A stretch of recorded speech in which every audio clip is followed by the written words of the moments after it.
ഇന്ന് നമുക്കൊരു മീൻ കറി തയ്യാറാക്കാം. നല്ല പച്ചമാങ്ങയും തേങ്ങാപ്പാലും ചേർത്തിട്ടുള്ളൊരു കറിയാണിത്. അതുപോലെ മല്ലിപ്പൊടിയും പുളിയൊന്നും ചേർക്കാണ്ടാണ് ഈ കറി തയ്യാറാക്കുന്നത്. നല്ല ടേസ്റ്റുള്ളൊരു കറിയാണ്. അപ്പോൾ ഈ പച്ചമാങ്ങ മീൻ കറി എങ്ങനെയാണ് തയ്യാറാക്കുന്നത് നോക്കാം. ആദ്യം ഒരു ചട്ടി വെച്ച് ചട്ടി ഒന്ന് ചൂടായി വരുമ്പോൾ നമുക്കിതിലേക്ക് 2 ടീസ്പൂൺ വെളിച്ചെണ്ണ ചേർത്ത് കൊടുക്കാം.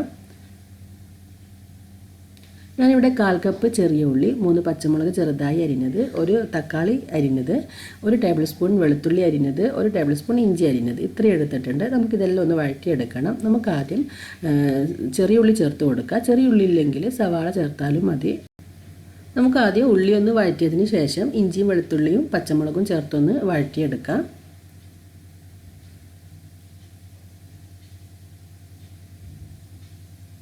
ഇനി ഇതിലേക്ക് ചേർക്കേണ്ടത് പച്ചമാങ്ങയാണ്. ഞാനിവിടെ ഒരു മീഡിയം സൈസ് പച്ചമാങ്ങ ഇതുപോലെ നീളത്തിൽ അരിഞ്ഞെടുത്തിട്ടുണ്ട്. കുറച്ച് പുളിയുള്ള മാങ്ങയാണ്.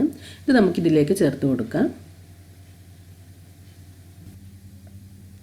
ഈ മാങ്ങ ചേർത്ത് നന്നായിട്ടൊന്ന് വഴറ്റിയതിന് ശേഷം നമുക്കിതിലേക്ക് തക്കാളി ചേർത്ത് കൊടുക്കാം. മാങ്ങ നന്നായിട്ട് വഴറ്റിയെടുക്കണം. ഇനി ഇതിലേക്ക് തക്കാളി ചേർക്കാം.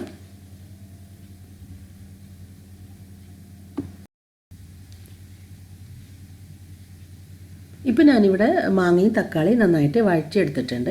ഇനി നമുക്കിതിലേക്ക് പൊടികൾ ചേർക്കാം. ഇതിലേക്ക് 1/2 ടീസ്പൂൺ മഞ്ഞൾപ്പൊടി, 2 ടേബിൾ സ്പൂൺ മുളക് പൊടി. ഞാൻ 2 ടേബിൾ സ്പൂണോളം മുളക് പൊടി ചേർക്കുന്നുണ്ട്. മുളക് പൊടി ചേർക്കുമ്പോൾ നിങ്ങളുടെ എരിവിനനുസരിച്ചിട്ടുള്ള മുളക് പൊടി മാത്രം ചേർക്കാം. ഇനി ഇതിലേക്ക് ചേർക്കേണ്ടത് ഉലുവ പൊടിച്ചതാണ്. ഉലുവ പൊടിച്ചത് ഉണ്ടെങ്കിൽ ചേർക്കാം. ഒരു 1/2 ടീസ്പൂൺ ഉലുവ പൊടിച്ചത് ചേർക്കുന്നുണ്ട്. ഈ ഒരു ഉലുവാപ്പൊടി ചേർക്കുമ്പോൾ പലരും ചോദിക്കാണ്ട് കറിക്ക് കയ്പ്പ് വരില്ലെന്നില്ല. അതൊന്നുമില്ല. നമ്മൾ ഉലുവാപ്പൊടി ചേർക്കുന്ന സമയത്ത് നല്ല ടേസ്റ്റ് ആയിരിക്കും. ഇതിലേക്ക് നമുക്ക് ആവശ്യത്തിന് ഉപ്പ് കൂടി ചേർക്കാം. ഇത്രയും ചേർത്ത് ഈ ഒരു പൊടിൻ്റെ എല്ലാം പച്ചമണം പോകുന്നത് വരെ ഒന്ന് വഴറ്റിയെടുക്കണം.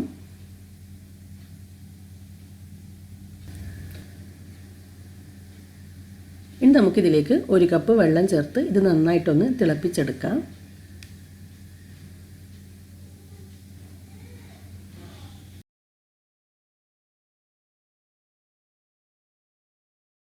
ഇപ്പോൾ നമ്മുടെ കറി നന്നായിട്ട് തിളച്ച് വരുന്നുണ്ട്. ഇനി നമുക്കിതിലേക്ക് മീൻ ചേർത്ത് കൊടുക്കാം. നിങ്ങൾക്ക് ഏത് മീൻ വേണമെങ്കിലും ഇതിലേക്ക് ചേർക്കാം. ഞാനിവിടെ എടുത്തിട്ടുള്ളത് അയലയാണ്. 2 അയലയാണ് എടുത്തിട്ടുള്ളത്. നമുക്കിതിലേക്ക് ചേർത്ത് കൊടുക്കാം.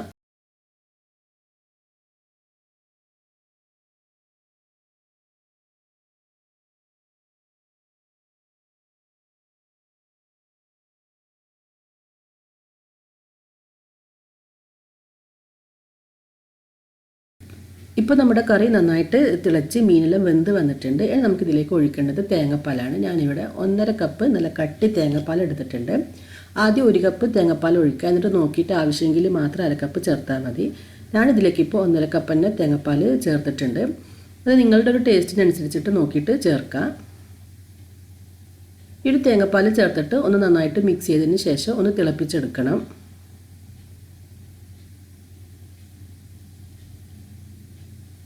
നമ്മൾ ഈ തേങ്ങാപ്പാൽ ചേർത്തിട്ട് പിന്നെ കുറേ സമയം തിളപ്പിക്കേണ്ട ആവശ്യമില്ല. ഒന്ന് നന്നായിട്ടൊന്ന് തിളച്ച് വന്നാൽ മാത്രം മതി. അപ്പോൾ കറി നന്നായിട്ട് തിളച്ച് വന്നിട്ടുണ്ട്. നമ്മുടെ കറി ഇവിടെ റെഡി ആയിട്ടുണ്ട്.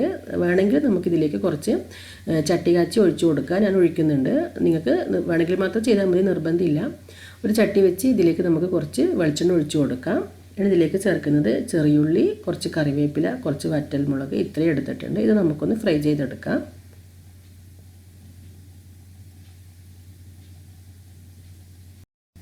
തേങ്ങാപ്പാൽ ചേർത്ത് ചെയ്യുന്ന കറിയായതുകൊണ്ട് നമ്മുടെ കറിക്ക് കുറച്ച് കളർ കുറവായിരിക്കും.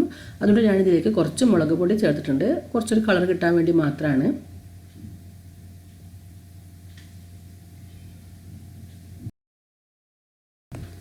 ഇനി നമുക്കിത് കറിയിലേക്ക് ഒഴിച്ചു കൊടുക്കാം. അപ്പോൾ നമ്മുടെ പച്ചമാങ്ങ ചേർത്തിട്ടുള്ള മീൻ കറി ഇവിടെ റെഡി ആയിട്ടുണ്ട്. നല്ലൊരു കറിയാണിത്. ചോറിൻ്റെ കൂടെയും ചപ്പാത്തിൻ്റെ കൂടെയും കഴിക്കാൻ പറ്റിയ കറിയാണ്. അപ്പോൾ നിങ്ങളിത് ഒരു തവണ ട്രൈ ചെയ്ത് നോക്കണം. ട്രൈ ചെയ്ത് നോക്കിയിട്ട് ഫീഡ്ബാക്ക് അറിയിക്കണം. ഈ ഒരു വീഡിയോ നിങ്ങൾക്ക് ഇഷ്ടമായെങ്കിൽ ലൈക്ക് ചെയ്യാനും ഷെയർ ചെയ്യാനൊന്നും മറക്കരുത്. അതുപോലെ നിങ്ങൾ ഇതുവരെ എൻ്റെ ചാനൽ സബ്സ്ക്രൈബ് ചെയ്തിട്ടില്ലെങ്കിൽ സബ്സ്ക്രൈബ് ചെയ്യാനും മറക്കരുത്.